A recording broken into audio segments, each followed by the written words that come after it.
Here we go. Hello, good morning all. We'll just give it just a couple of minutes to let everyone join today's webinar. Hope you're all keeping well. My name's Hugo Monnier. Hopefully I might even have my little name in the bottom of the screen, but yeah, I'm Hugo if you can't quite see that.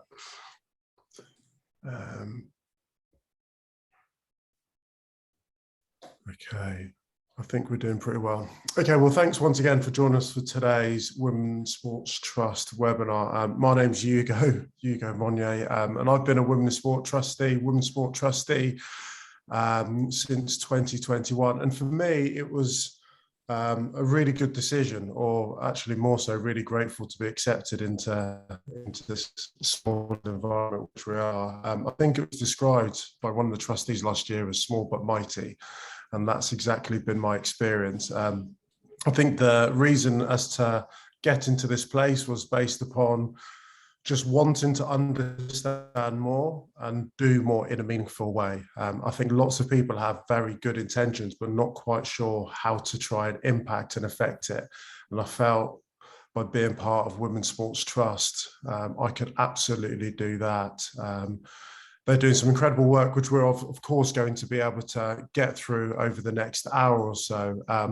We're really excited just to be able to bring you the results of our findings. And that's all about the visibility of women's sport in 2021. But before we get into that, I would love to introduce you to Tammy Parler. She's the CEO and co-founder of the Women's Sport Trust. She's got a few welcome words.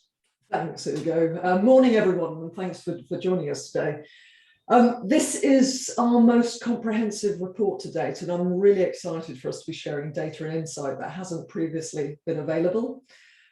Before we kick off, I just want to say a massive thank you to Sport England for their support of us as an organisation. None of our work would be possible without it, and we're incredibly grateful for that support and for their belief in us. Our work at WST is all about helping to grow a stronger, sustainable sport ecosystem that actively demonstrates that it values women and girls. And for the past 10 years, we've grown our influence and become a leading voice within the sports industry. We like to think that we are the provocative glue of women's sport, influencing decision makers and helping to shape the future of the women's sport industry.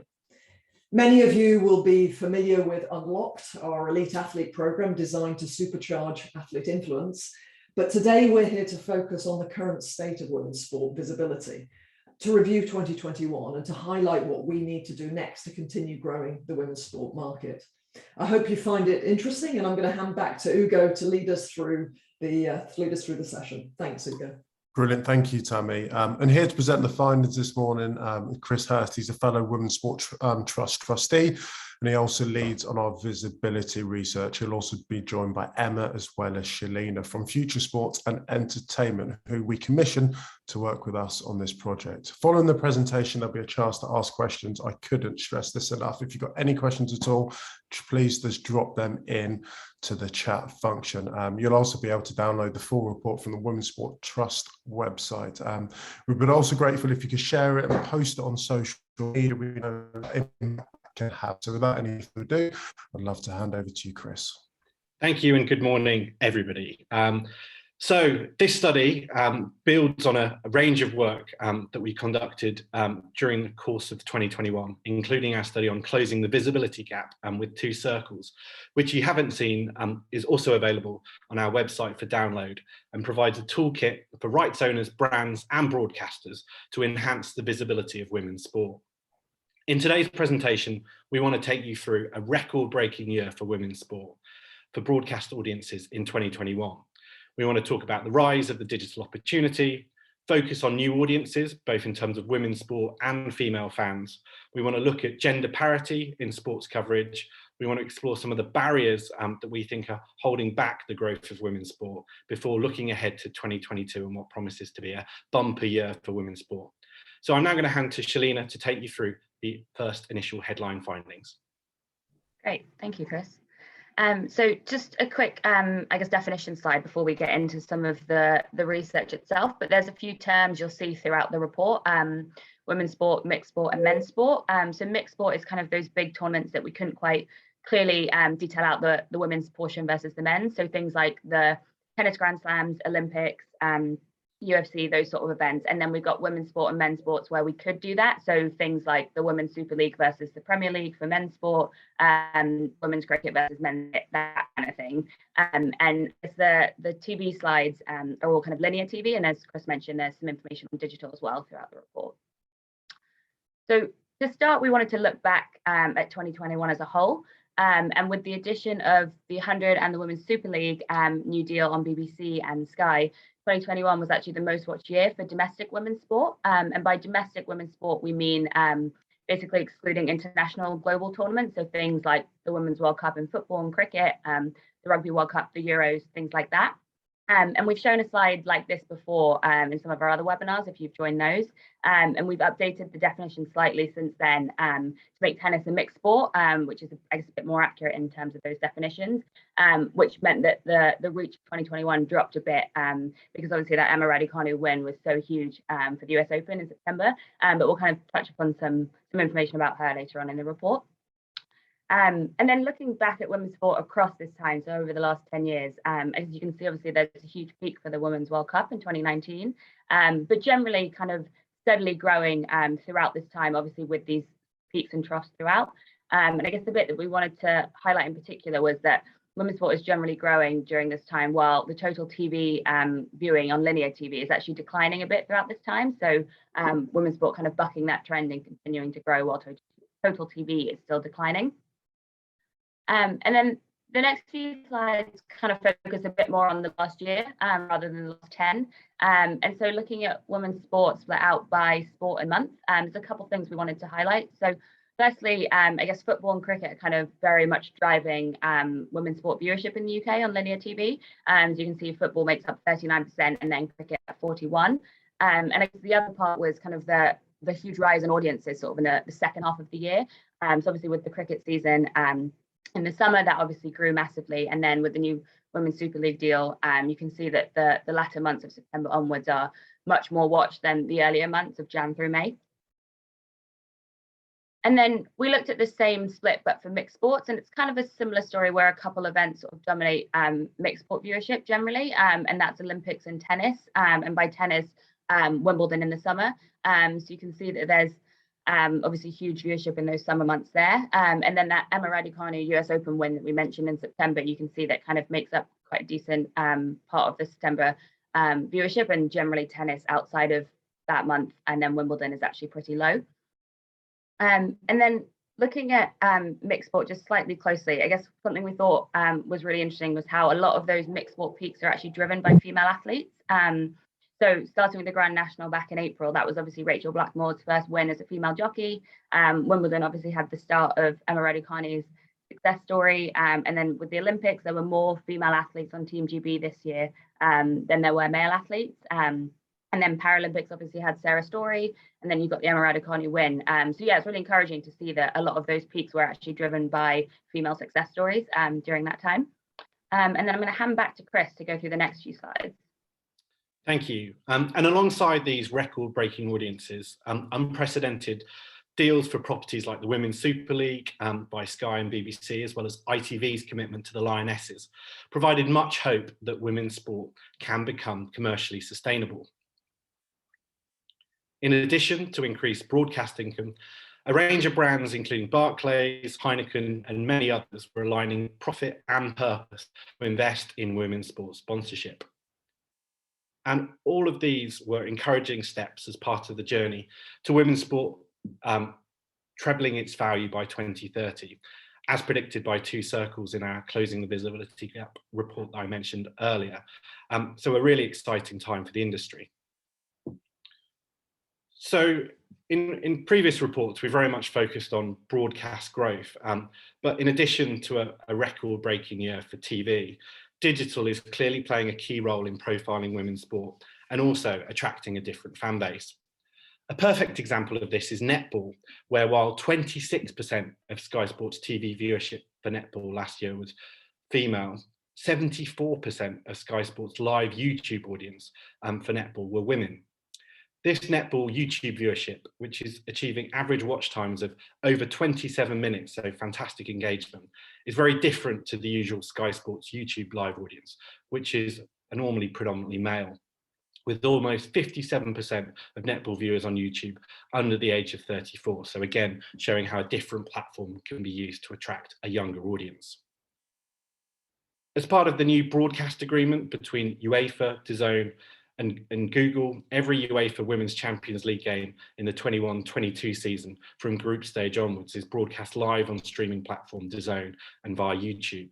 And already there have been encouraging viewing figures, with videos published between August the 1st and December the 31st on the DAZN Women's Champions League YouTube channel, attracting 14.6 million views. And I'm sure that will continue to grow during the knockout stages of the competition.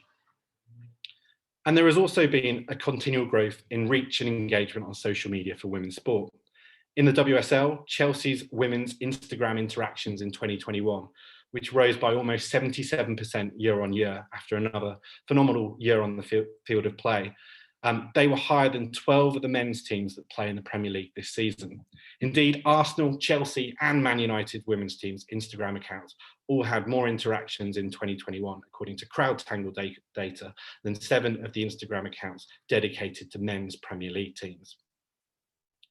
Alongside accounts, notable sporting individuals such as Emma Raducanu also saw significant growth on social media, with Emma going from less than 10,000 followers at the start of the year to over 2.1 million followers during the course of 2021. And as well as driving significant interest on her own channels, Emma Raducanu's success played a key role in driving users to the Sky Sports website, with stories on her efforts making up 4 of the top 10 women's sports stories on that platform in 2021.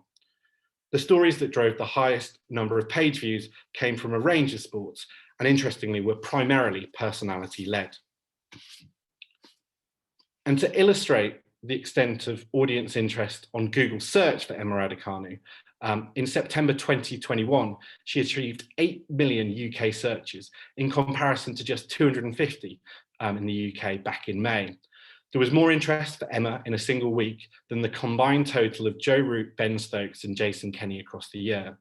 And the peak weekly level of search interest was only behind the peaks for the likes of Tyson Fury and Anthony Joshua. While there is naturally some search interest for the most prominent women in team sports, our research found that the search spikes for female athletes mostly centre around individual sports. For example, despite the marketing behind the 100 in 2021, women cricketers did not achieve notable search spikes, but the likes of Sky Brown, Fallon Sherrock and Lauren Price all attracted high levels of search interest. I'm now going to hand you back to Emma to share our findings on new audiences for women's sport. Thanks, Chris. So this next section is switching back to linear TV and looking at the rate of new viewers for women's sport last year. And there's a few different ways that we've looked at that here. Firstly, we've looked at the rate at which free-to-air coverage for women's sport last year was able to bring in new viewers.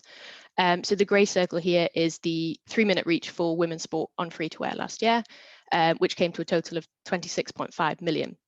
And when we combine that with the green circle that shows women's sports reach on pay TV, we can see the rate at which people were bought in to women's sport coverage as a result of this free-to-air coverage, i.e. they wouldn't have ordinarily been able to watch women's sport if it wasn't for the coverage on the likes of the BBC, ITV, Channel 4. And that figure is 19.2 million people. So of the 26.5 million, 19.2 million of them were bought in or were exposed to women's sport as a result of that free-to-air coverage. So really showing the power of those free-to-air channels in bringing new viewers to women's sport last year. And another way that we've looked at new viewers is to identify some of the key properties last year that we found were able to bring in more viewers to women's sport that hadn't previously been exposed to it last year. So again, here we've identified the Women's 100 and the FA Women's Super League so far in the 2021-22 season to have done that.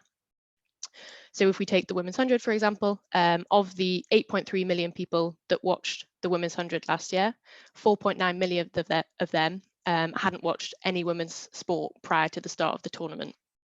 And that same figure for the Women's Super League is 5.9 million viewers. So again, really showing the impact of these two properties in bringing people to women's sport that hadn't watched it before the start of these tournaments and these seasons. And while that's a really positive story in itself, what was even more promising is that what we found was that, taking the 100 specifically as an example, what we found was that these viewers that have been brought into women's sport through the 100 have actually then gone on to watch other women's sports since. So of the 4.9 million viewers that were brought to women's sport through the 100, 3.5 million of them have then gone on to watch other women's sport last year since the end of the tournament. And that's a rate of 71% of the overall.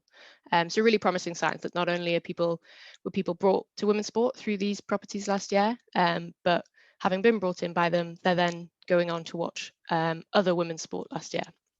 And the two charts below just show what women's sport they watched and where. So that was predominantly football on BBC 1 and 2, so largely the Super League last year. And a slightly different angle for new viewers that we looked at is the rate of viewers that watched women's sport last year that didn't watch the men's equivalent. So again, taking cricket as an example here, the reach for women's cricket last year across England women and the women's 100 was just under 11 million. And of that 11 million, 2.7 million of them hadn't watched any men's cricket last year, so the equivalent England men's coverage and the domestic formats. So clearly a group of people here that are only interested or only watching women's cricket and not watching the equivalent for men's properties. And what we built on that further, and we looked at the demographic breakdown of those viewers that are only watching women's cricket, again sticking with cricket as an example here. So the green bars here, or the green data, shows that women's only 2.7 million figure. And what we've done is we've compared that to the viewers that watch both men's and women's in the dark grey, and viewers that watch men only in the light grey. And what was interesting was there's quite a lot of variation of who those people were. Interestingly, it's the people only watching men's cricket last year that actually skewed the most female. But then if we look at age breakdown, the viewers only watching women's cricket skew youngest, so had the highest rate of under 35%. And perhaps the biggest difference here was social classification, where the women's only, or the viewers only watching women's cricket last year had the lowest rate of ABC1 percentage, or the lowest amount of viewers from that group. So all very interesting, I guess, when you think about rights holders and broadcasters alike, when they think about perhaps targeting certain groups here, or seeing the trends across women's sport that perhaps varies to men's sport. And sticking with that men's v women's angle, we looked at that same data across a few other properties, so not only cricket, but football and the Women's Super League and the men's equivalent in the Premier League, as well as for rugby union, England men's and women's international rugby teams, and also for motor racing, looking at Formula 1 and W Series. And what we found was this was a clear trend across a lot of properties. So across all of these, there's this group of viewers that are only watching the women's property and not watching the men's equivalent. Of course, there's varying rates across the properties, with the Women's Super League having the highest rate of the women's only figure at 6.2 million. But there was a clear trend here that there's this group of viewers that are only watching women's sport. And what we did with that information is we isolated those women's only viewers for each of these sports and had a look at who those viewers were and their demographic breakdown. So taking the top left chart here, what we're saying there is that of all the women's, of all the viewers watching only the women's side of these sports, it was motor racing, i.e. W Series, that skewed the most female. And interesting for age breakdown, it was the cricket viewers, or the women's only cricket viewers, that skewed youngest, perhaps driven in part by the first 100 last year. And then finally, on this women's v men's sport comparison, we took it one step further and we looked at what else these viewers are watching. So what other TV are they watching as well as women's sport? And the numbers here represent how much more of each of these TV genres these groups are watching compared to the average UK person. So anything that's green highlights that they're watching a lot more of that particular genre than all individuals in the UK. So taking the group of people that just watch women's golf, for example, you can see that they clearly over-index on the likes of current affairs, documentaries, films, hobbies and leisure. And I think this is quite an important or useful context for perhaps, say, when broadcasters and rights holders are thinking about where's best to promote certain women's sport properties. You can see what these specific groups, what other TV genres these specific groups are watching. So targeting those particular genres in terms of promotions.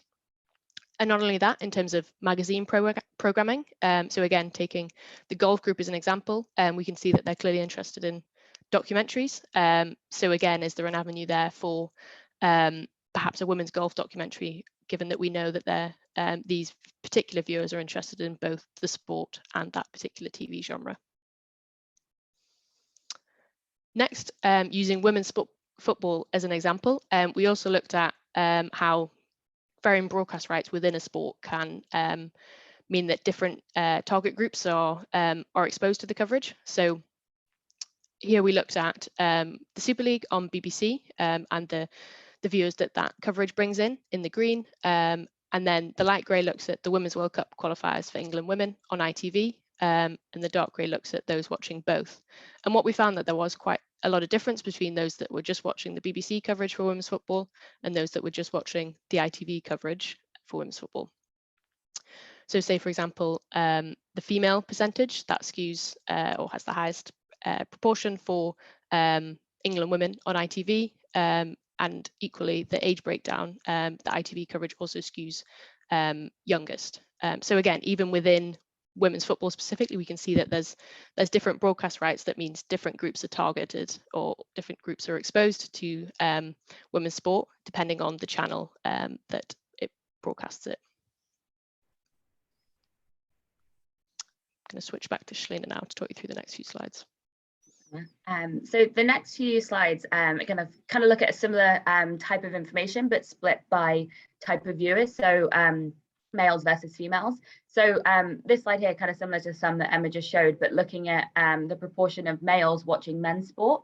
So the two circles there represent the reach for males watching men's sport on free-to-air channels, so that's 27.4 million, and then on pay TV sports channels, so the likes of Sky Sports, BT Sport, Eurosport, and that's 21 million. So quite similar numbers there. And when we look at those that just watched on free-to-air, that proportion is 25%. So I guess not too high generally, which means a lot of males are watching men's sport on both pay TV and free-to-air. When we switch that and look at the equivalent for females, so looking at females watching women's sport on free-to-air versus pay TV, it's quite different. So firstly, there's quite a big difference in between the reach of the two. So it's just over 4 million for the pay TV sports channels, but then 13 million for the free-to-air channels. And then when we look at the proportion of females that have only watched women's sports on free-to-air channels, that's quite a lot higher. So that's 79% compared to the male equivalent of 25%. So a clear increase in people, female viewers only watching women's sport on free-to-air. In terms of those viewers, I guess as you'd maybe expect, they obviously watch the 100 and the Women's Super League most, and then followed by the Women's World Cup qualifiers. And as you can see, there's kind of, I guess, a clear, preference towards BBC in terms of the types of sport they're watching and also the amount of women's sport available on those free-to-air channels. And I guess comparing those viewers, so the female women's sport free-to-air viewers only compared to all women's sport free-to-air viewers, the group tends to be slightly more engaged. So they're watching the programme for slightly longer at 34 minutes. And then very slightly younger, so skewing 18% under the age of 35, and then are less likely to have children in the household as well. And then I guess taking that one step further, so of that 10.3 million, or that 79% of female viewers who had watched women's sport on free-to-air in 2021, but not on the pay TV sports channels, we wanted to, I guess, find out if those viewers do actually have access to those pay TV sports channels. And so we can use a bit of a proxy to see if they had watched any sports pay TV channels at all in 2021.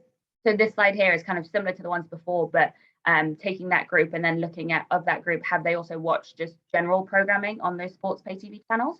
And that equated to 28%, or just under 3 million. So that 3 million is female viewers that have watched women's sport on free-to-air channels only, but have watched some sports programming on either Sky Sports or BT Sport or Eurosport last year.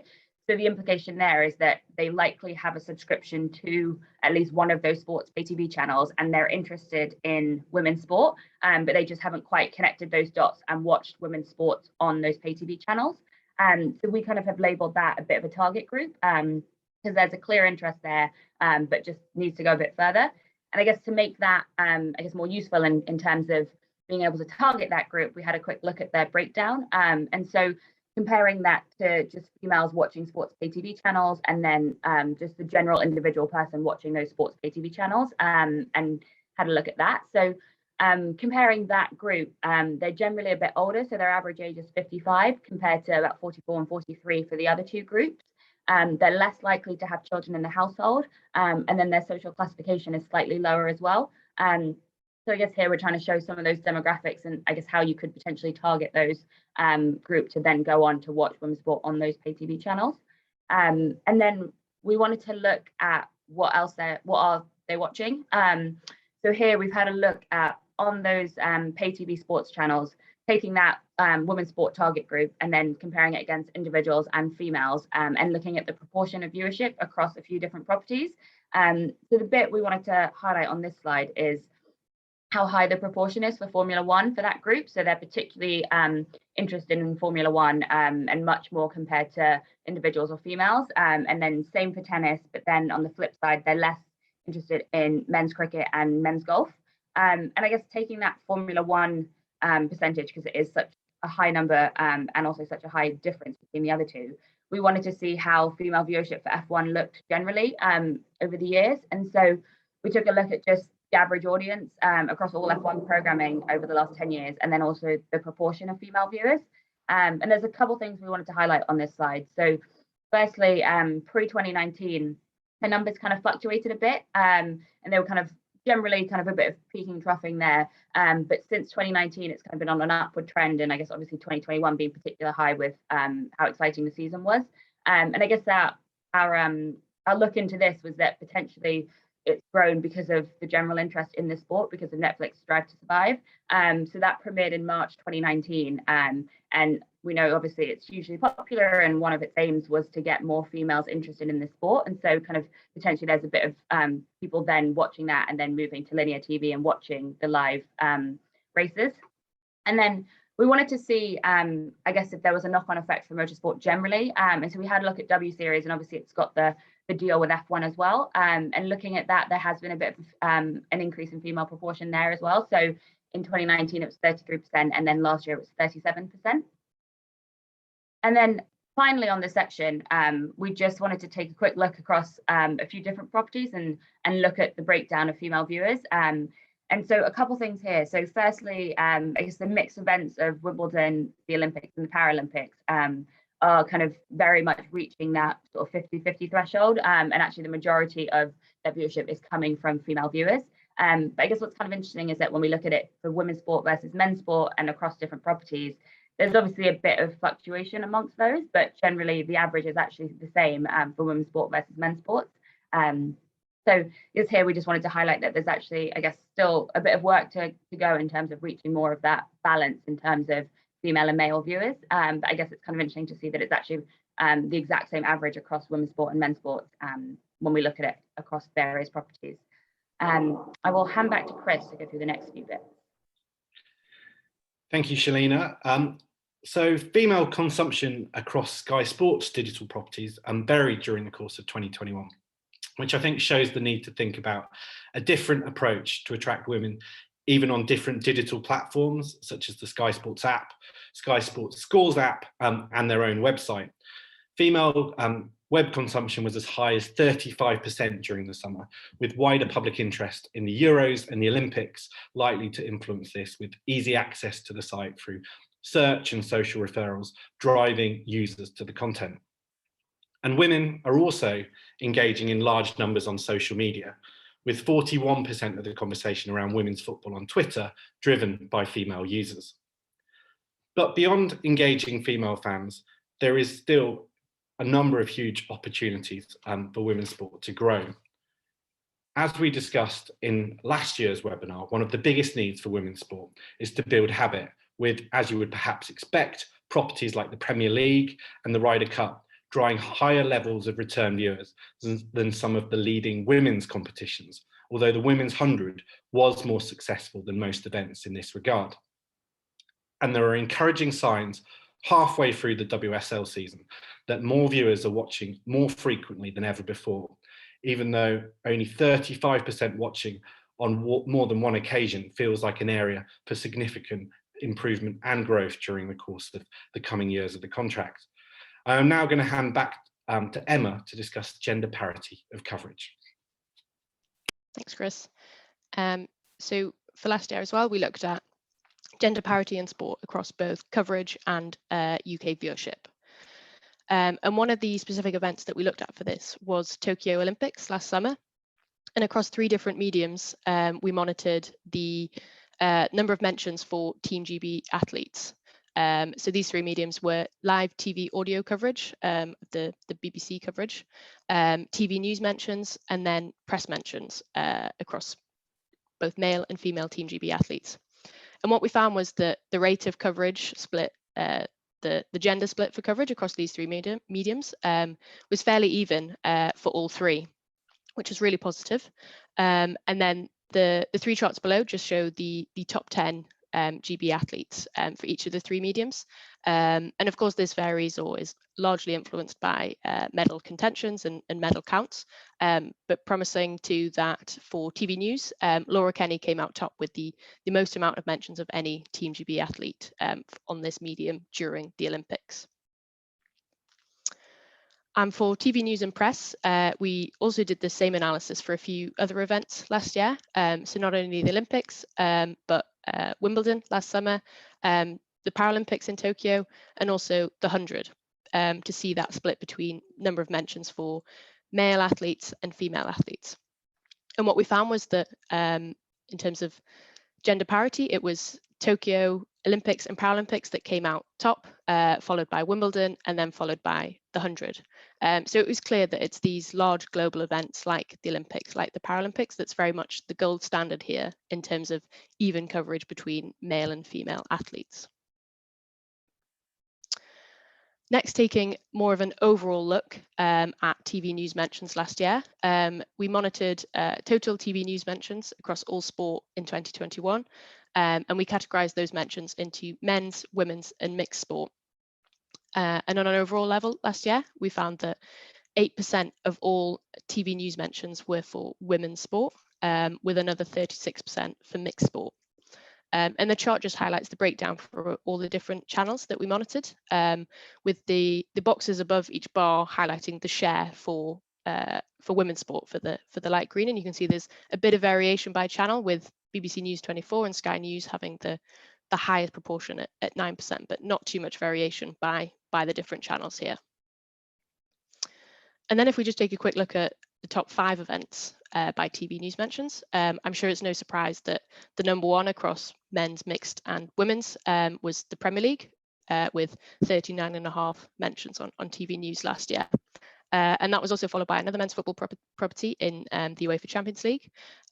Promising, however, that in third was the US Open, given that we know a lot of that coverage was driven by Emma Raducanu's success.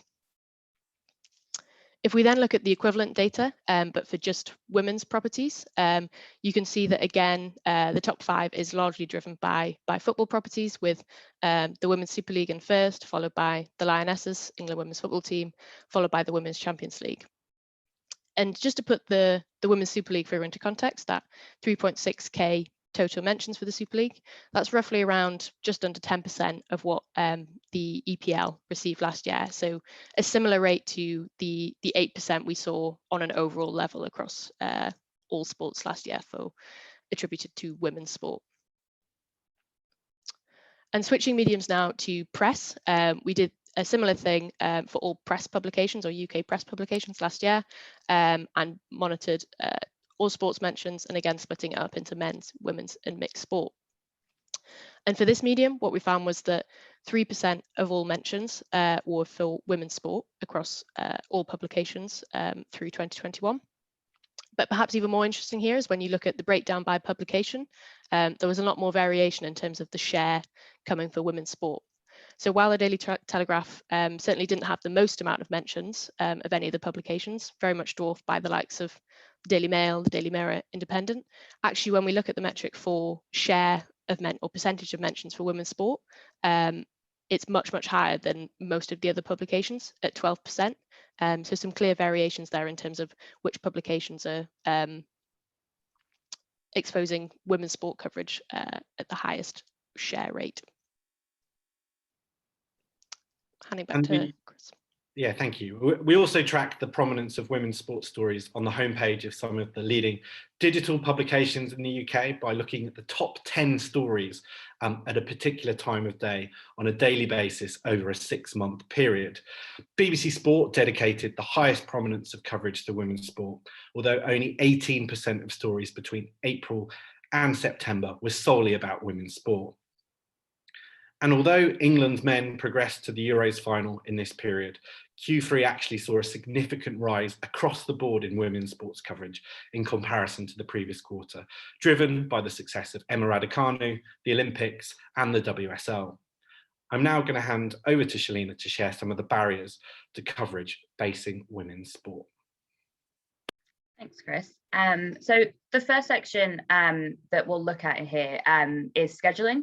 And so using the 100 as the first example, the average audience per game was 219,000, but then that drastically changes if you start to split coverage based on the channels. So looking at the left-hand side, when you had a simulcast on BBC Two, the average audience, as you'd expect, obviously went up quite a bit to 628,000. And then on the flip side, if we just had coverage on Sky Sports, the average actually dropped a bit to 125,000. And then taking that one step further, there are kind of additional fluctuations based on some other factors. So things like the start time, or if it's clashing with other sports. So sticking with the left-hand side for now, I guess even when it's on BBC, there's still quite a big change there. So if it was a primetime start at 6:30 or it was the final, the average audience jumped up to just over 1 million. But on the flip side, if it was an afternoon start at 2:30 or it wasn't the final, that audience dropped a bit to 427,000. And then again, with Sky Sports, it's kind of a similar story where when there was no clash, the average audience went up a bit to 160,000. But then if you look at the very right-hand side there, it clashes with men's cricket. And then that saw the average audience drop drastically to 59,000. And I guess based on the fixtures that were released recently, there's going to be one women's game in primetime again, and that's the opening game. So I guess we'll kind of do something similar to this slide where we can have a look and see at what factors are impacting the scheduling when we look at the 100 for the second time. And then I guess using another example in the Women's Super League, it's kind of a similar story where when it clashes with Premier League games, the Women's Super League audiences drop. So I guess firstly, the top half of this slide has the average audience for the Women's Super League game based on time slots and channel. So I guess as you'd expect, obviously the BBC numbers are the highest, and they're a bit less impacted by clashing with the Premier League, obviously given the free-to-air channel nature. But when we look at the Sky side of it, there is some fluctuation. So taking the Friday and Sunday evening games, those two have the highest average audience for a Women's Super League game, at 176 across the two of those. And those two evening time slots are the ones that are least likely to clash with Premier League. So there's very kind of rarely a Friday evening game or a Sunday evening game for Premier League. But then when we look at the other side of that and look at those time slots that do clash with Premier League, so kind of the Saturday and Sunday afternoons where you've always kind of got a Premier League game on when it is a Premier League weekend, the average audience for the Women's Super League game there then falls quite a bit to 103k. So there's kind of, I guess, a clear boost for the Women's Super League when it's not clashing with the Premier League. And then I'm going to hand over Emma now to talk through some additional aspects of scheduling. Thanks, Shalina. So here we've got, sticking with scheduling, a few examples of where scheduling has positively impacted women's sport audiences. So sticking with the Women's Super League example here, we looked at the impact of certain lead-in shows that took place or that were broadcast just before a live Women's Super League game, and if that had any impact on the audience for the Women's Super League game. And what we found was that the Super League audiences really benefited from taking place after other live sport. And that was the same, or that was true across all the Sky Sports channels that we looked at. There's a clear boost for the Super League when it follows live sport. And then if we look at Sky Sports main event in particular, not only is there a boost for live sport, but we also saw some variation depending on what that live sport was. So the chart on the right looks at the examples of when the Super League takes place after live Test cricket and when the Super League takes place after live EPL. And it's clear that the audience was much higher or saw a benefit from taking place after live Premier League. So we honed in on that a bit more, and this is the minute-by-minute audience for occasions where Sky Sports main event has aired live EPL, and then immediately after has aired live FA Women's Super League. And you can see just by being on after the Premier League, which had an average audience of 1.1 million, the starting point for the Super League broadcast is around 500K, 450K. So it's clearly benefiting from inheriting some of those viewers from the live EPL that took place immediately before. But if we just zoom in one step further on just the Women's Super League game, you can see that, as I say, the broadcast is starting at around 450K viewers from inheriting those EPL viewers. But actually the drop-off rate for that first 10 minutes is quite high. So the first 10 minutes of the broadcast, the audience drops by around 44%. And then after that, actually audience retention is pretty steady and people are sticking around for the rest of the game. So I think going forward, a key growth area is perhaps trying to better retain those viewers that the Super League is often inheriting from the EPL in order to make sure that they stick around for longer than 10 minutes to watch more of the Super League that follows men's football. And a slightly different example we've looked at here is there was a few occasions at the back end of last year where BBC showed back-to-back live women's sport. So this specific example is from the end of October last year, where BBC Two aired rugby union or women's rugby union, England women's match against New Zealand. And then immediately after that was the Women's FA Cup game between Arsenal and Brighton. And both broadcasts saw a similar average audience at around 500, 550K. But what was interesting was the rate at which viewers were watching both these broadcasts. So 34% of individuals who watched the rugby then also went on to watch the FA Cup. So clearly an impact there of having that back-to-back women's sport coverage that meant that there was people watching both the broadcasts back-to-back.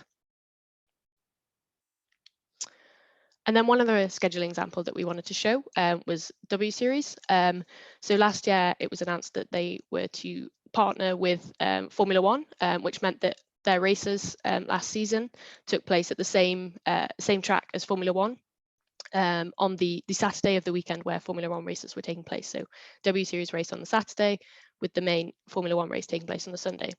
And we wanted to look at if there was any audience impact of that.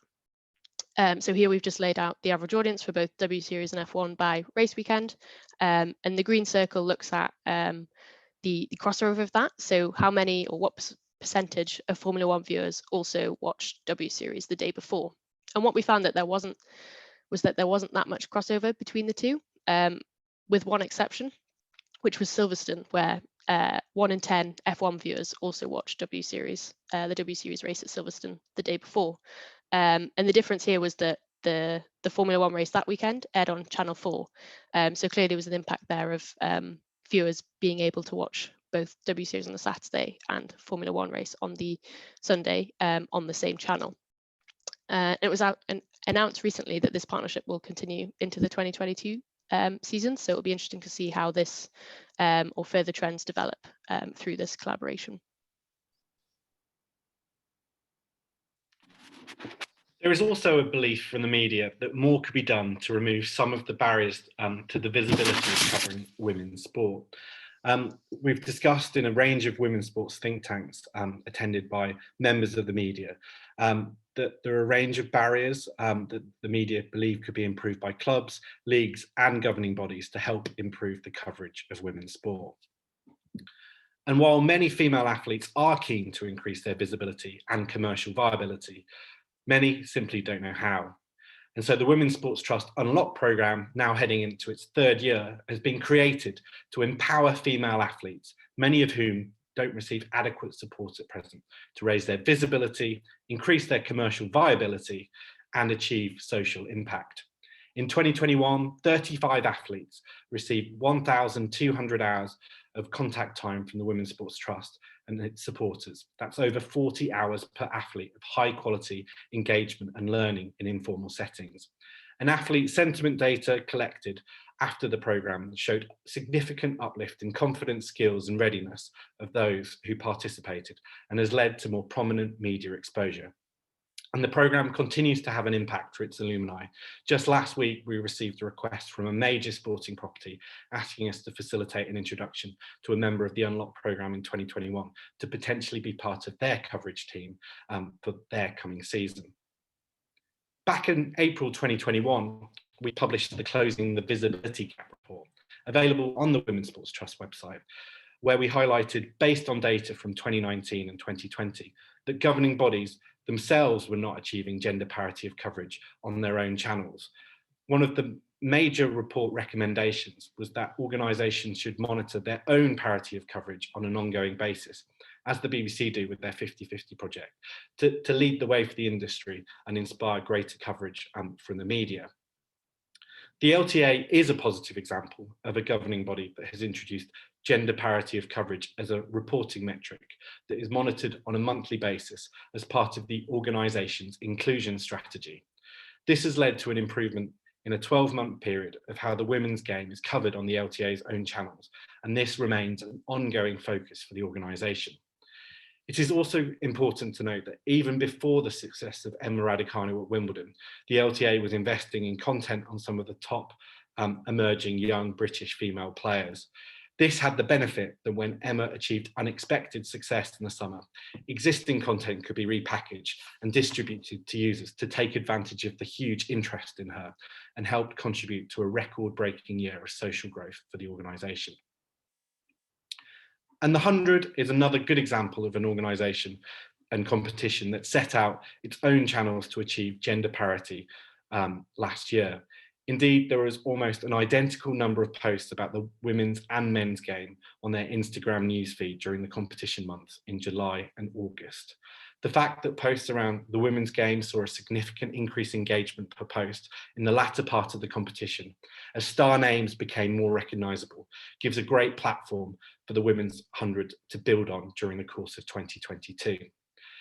And monitoring the news articles on the 100 website on a daily basis each morning during the tournament led to findings that there are actually more news content posted on the women's game, even though the men's competition was the lead story on more occasions.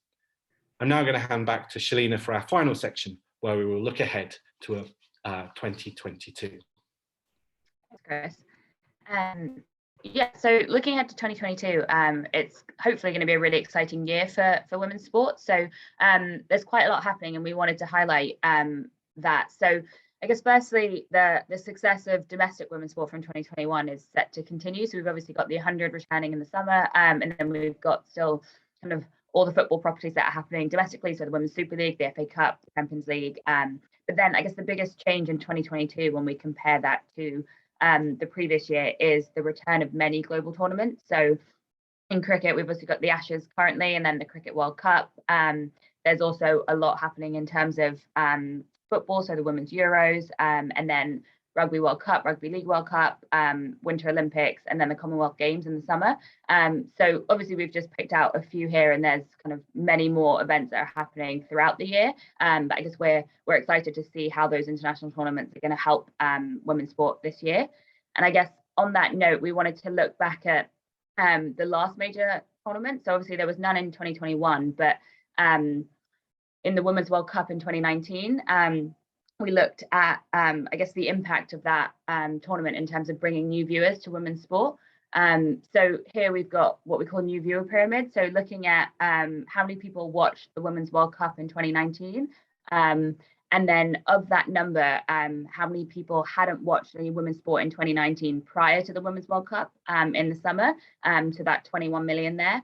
And then taking a look at, of those people that hadn't watched any women's sport prior to the Women's World Cup, then was brought into women's sport through the Women's World Cup coverage that summer. How many of them then went on to watch women's sport later in the year, so after the tournament concluded? And that was 8 million, or just under half of the total unique reach for women's sport in 2019 after the Women's World Cup. So there's kind of, I guess, a clear pathway there, and that people are coming to women's sport through the Women's World Cup in that summer, hadn't watched previously, and then are going on to watch more women's sport after. And I guess given the number of international tournaments happening in 2022, combined with the domestic success from last year and all the many events, I guess we're hoping that 2022 is going to be another record year for women's sport linear viewership in the UK.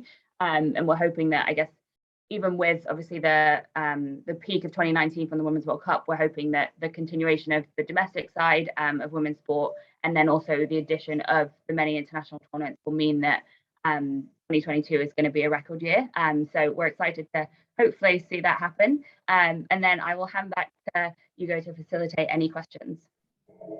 Yeah, thank you so much. I mean, I've written down so many notes, and in amongst all of it, the words I've used is compelling, comprehensive, but more so than anything, so encouraging. We've had some great interaction. If I can just make use of this chat function, which I'm now just going to go to. Bear with me just one moment. Thank you to everyone that's submitted all of their questions. I'll try and get through as many as I can. Nick, you had a question, and it said, you shared that on social, individuals in individual sports seem to be driving incredible interactions. What recommendations would you be making to broadcasters on which individual sports could be invested more into? I might direct that one to you, Chris, if that's okay. Yeah, thanks for the question. I think it's an interesting one. That there's obviously so many different sports you could invest in, and I think the point we've tried to make in this research is trying to use a variety of different data points from social, search data, and other means to help inform those decisions. I'd also slightly flip the question as well, and actually I think there's a huge opportunity to make individuals in team sports more visible too. So I think there's a role that broadcasters can play in building up awareness of individual athletes, making them more visible. I think social networks have a role to play in helping facilitate the growth of individual female athletes, irrespective of whether they play in a team sport or not. I think TikTok's partnership with the Six Nations is a fascinating example of that, and I really hope as part of that partnership we'll see brilliant female rugby union players build large followings on social platforms. And I also think brands have a massive role to play in making individuals from team sports more visible as well, by investing and activating with top female athletes around major events as well. I think everybody has got a role to play to meet obviously the growing demand for women's sport that this report shows.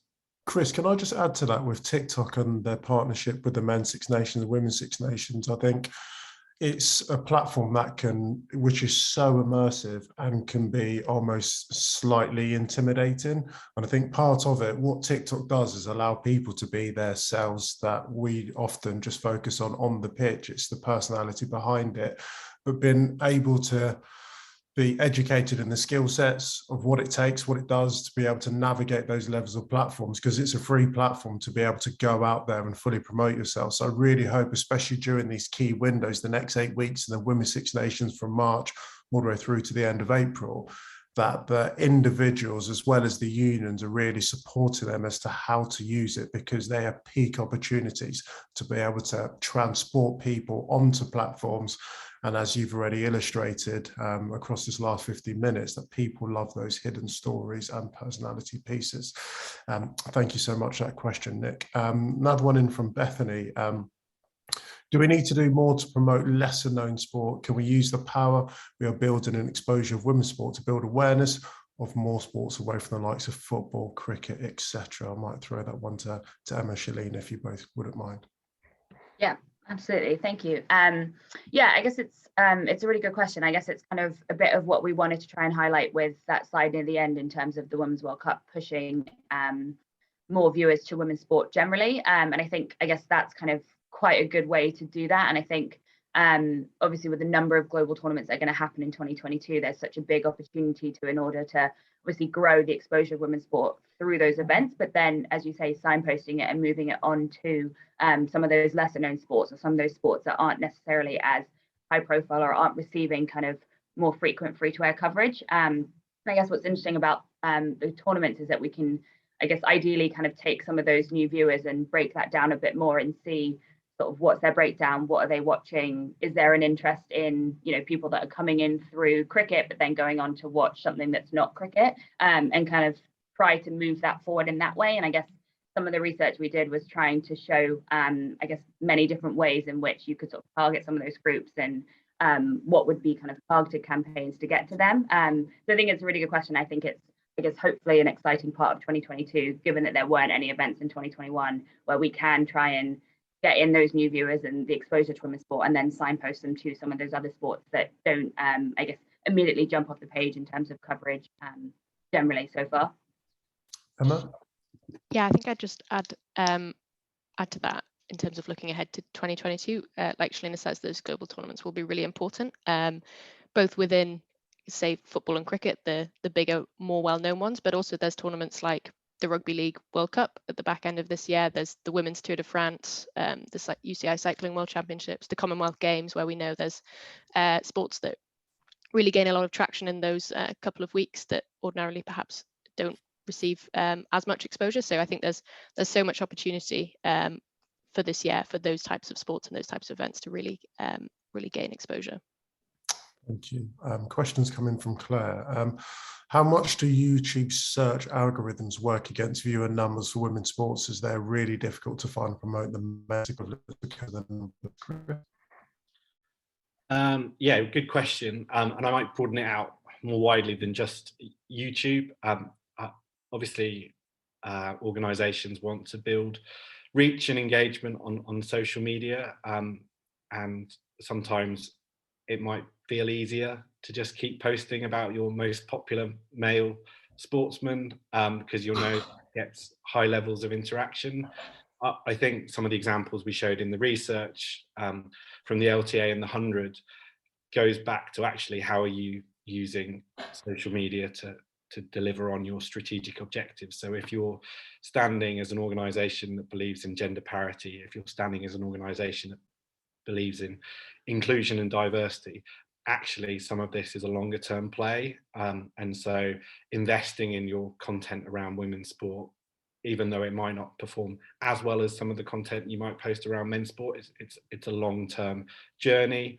I also think social platforms have a role to play in helping surface this content beyond paid media. Lots of female athletes who are trying to build a following, they might not have a huge social media team, they might not have any budget to spend on paid media to grow their following and reach. A lot of male sports stars established a large following at a time when the social platforms themselves were going through a stage of growth, and actually they were signposting used leading male athletes, leading male sports teams. I would love to see social platforms playing a role in helping facilitate the growth of women's sport and directing users to this brilliant content that athletes are creating on their platforms, but perhaps isn't being seen at the moment, because that in turn will build interest in them, it'll attract kind of brands, it will fuel kind of women's sports growth. I think everyone needs to play a part at this stage of the women's sports journey in growing the industry, and as we showed, there's a big pie available at the end. By 2030, if we get this right, the value of the women's sport could treble by 2030 in the course of the next decade, if everyone in the sports industry plays a role in facilitating the growth of women's sport. Okay, we've got 1 minute left, so just a quick one around the houses. Just whilst we've already spoken about 2022, as well as the bandwidth of major women's sports events, what are the biggest opportunities that you can see, and how could we potentially all support that? Emily, I'll start with you. Yeah, sure. So I think the big one for me would be, we've seen how much growth there's been for domestic sport last year. And then if you then combine it with the many global tournaments that we've got, and we've seen the impact that the Women's World Cup in 2019 had, if you're combining those two things together, like Shalina shared in the final slide, it's a really exciting opportunity for even more growth, having already had such a successful year last year. And I think what we're really interested to do is to continue to track those viewing habits. And one of the things we highlighted in the report is kind of that notion of building habit and making sure that viewers are engaged and coming back to watch as much as possible. So I think that's a very much a potential growth area that we're definitely keen to monitor on, people kind of becoming more engaged or being drawn to women's sport. And once they're drawn, they're then watching frequently and really becoming engaged in many different properties within the women's sport landscape. Shalina, then Chris, final thoughts? Yeah, and I guess building upon what Emma's just said, I think that I guess what I think is going to be a really exciting part of women's sport in this year is looking at those that have watched women's sport already on free to air and brought in, and then taking that further and seeing what else they're watching and are they watching on pay TV. And I think that target group that we mentioned in the report of those watching on free to air channels have got access to pay TV but aren't watching women's sport on pay TV, I think is kind of interesting. Obviously the global tournaments represent such a great opportunity to bring in new fans, but I think to Emma's point around building habit, there's also a lot of people that are already interested in women's sport, and it's kind of taking that one step further and seeing they watched all this domestic sport in 2021.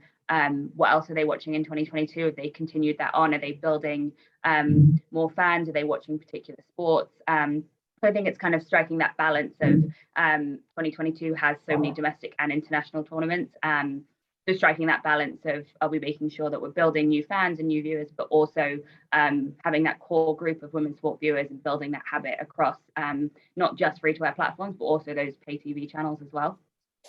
Chris? I'd agree with everything Emma and Shalina said. My final point would be the digital opportunity. I think the data that Sky shared with this report around netball consumption, attracting a different audience on different platforms, I think is great inspiration for the industry to think about, alongside working with free-to-air and pay TV broadcasters. How can they reach a different audience, especially a young audience on different social platforms?